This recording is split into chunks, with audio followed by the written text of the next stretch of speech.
সালটা ২০০৪। টলিউডে আবির্ভাব হলো এক নতুন নায়িকার। মূলত পরিচালক রবি কিনাকির ছবি।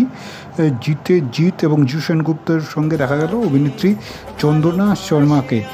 তার অভিনয় সেই সময় দর্শক বেশ পছন্দ করেছিলেন, আর সেই ছবিটি সেই সময় ব্যাপক সাফল্য পেয়েছিল বক্স অফিসে। এবং সেই ছবির গল্প থেকে শুরু করে গান, প্রতিটি বিষয় দর্শকের মনে ধরেছিল।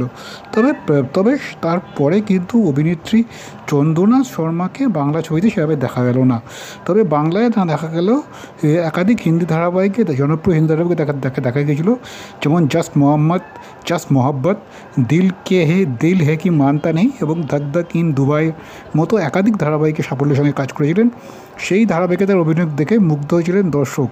হিন্দি হিন্দি ধারাবাহিকে যারা নিয়মিত দেখেন তাদের সেই সমস্ত দর্শকরা, জাতীয় স্তরের দর্শকরা খুশি হয়েছিলেন।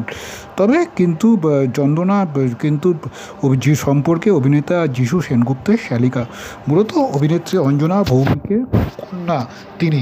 নীলাঞ্জনা সেনগুপ্তের বোন তিনি, যিশুর পত্নী নীলাঞ্জনা সেনগুপ্তের বোন তিনি। তার যিশু নীলাঞ্জনা পারিবারিক অনুষ্ঠানে প্রায় দেখা যায় চন্দনাকে। তবে যিশুর মতো তার শালিকা চন্দ্রাও হিন্দি ফিল্ম ইন্ডাস্ট্রিতে কিন্তু কাজ করেছেন।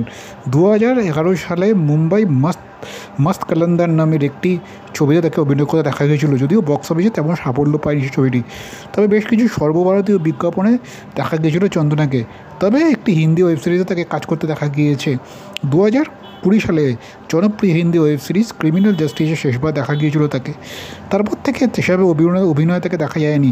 একসময় বহু হিন্দি বিজ্ঞাপনে কাজ করে জনপ্রিয়তা অর্জন করেছিলেন, বেশ পরিচিত হয়ে উঠেছিলেন জাতীয় স্তরে। কিন্তু বিয়ের পর স্বামী ও ছেলেকে নিয়ে কার্যত সংসারেই মন দিয়েছেন চন্দনা। এখন সেই নিয়ে তিনি ব্যস্ত আছেন। শোনা যায় এর পাশাপাশি একাধিক ব্যবসার সঙ্গে নিজেকে তিনি যুক্ত করেছেন। তবে অভিনয় থেকে নিজেকে দূরে সরিয়ে রেখেছেন।